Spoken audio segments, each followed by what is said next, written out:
Hey there, I'm Miranda with REI. When you're choosing a headlamp, there are a lot of different features to consider. Lumens might be the most common, but you should look at other things such as the beam type and the beam distance, just to name a few. Let's talk about how to choose headlamps.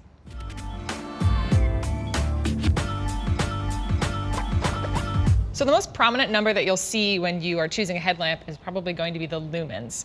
So lumens gives you a general idea of how bright the headlamp is in all directions in ideal conditions. So batteries full, room temperature, things like that.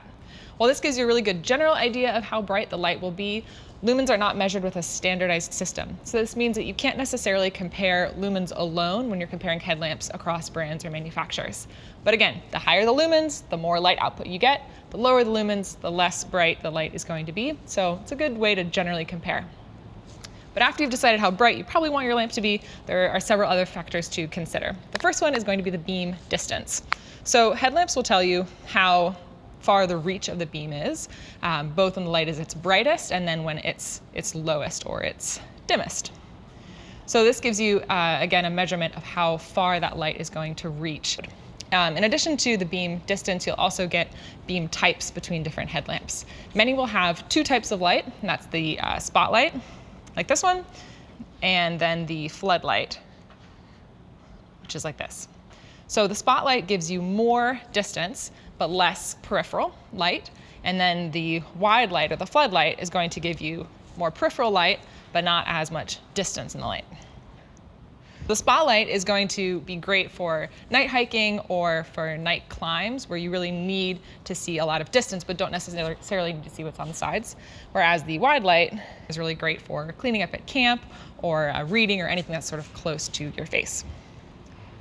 So another measurement that you'll see on headlamps is the runtime. So runtime will tell you how long the light will last at its maximum brightness and at its minimum brightness. This is, again, just a general idea of how long the light will last, because you, of course, will probably be using it at a variety of different brightnesses and a variety of different modes. And this is just how long you will have light on the headlamp, and doesn't necessarily mean that you will have maximum brightness for that number of hours. And again, it just gives you a good idea of the life of the batteries in that lamp itself. Okay, so we've talked about lumens, beam distance, beam type, and the runtime of the headlamp, but there are still lots of other features to look at when you're choosing the right lamp for you. One really common and really helpful feature is a red light. So a red light like this or a different colored light is great for using at nighttime because it'll help to preserve your night vision and also preserve your friendship with your tent mate, because this is not nearly as annoying when you need to get up in the middle of the night to go to the bathroom as the white light might be.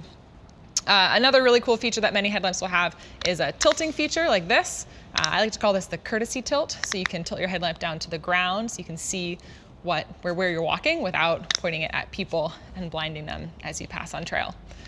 A few other features that headlamps may have are things like water resistancy, so how long the headlamp will survive in water without ruining the light. Many headlamps now will have what's called a regulated output on the light. So what this will do is the lamp will basically be at its brightest output for the majority of the life of the batteries, and then it will drop off drastically as the batteries begin to die. This is as opposed to having a headlamp that dies slowly over time as the batteries drain. This is really helpful because essentially when that light drastically drops off, you know it's time to change your batteries. Some headlamps also will use rechargeable batteries as opposed to just standard double or triple A. This is great if you know that you'll always have a source for recharging the batteries, but it's still a good idea to carry extra batteries with you in case that source becomes unusable. Another one of my favorite features that you might find on a headlamp is a lockability feature. So what this will do is it will lock the light so that you can put it into your pack and not worry about it turning on and then draining all of the batteries. No matter how many times I press this button, the light's not going to turn on. I have definitely personally put full batteries into my headlamp, put it in my pack, had it turn on, and then drain completely before I even got to camp. So this is one of my favorite features, and it's super helpful. As with all of your camping and backpacking gear, you'll want to balance these features with the weight and bulk of the headlamp. So you'll have some really bulky headlamps that have big battery packs and will last a long time, and then some much lighter headlamps where the strap is just a simple string or a wire. And you'll pick a very different light depending on whether you're doing an alpine climb or if you're just trail running at night. If you have any other questions about gear, check out either of my videos here, and if you haven't already, please subscribe below. And we'll see you later. Oh, I'm stuck. Oh, hold on, I'm stuck.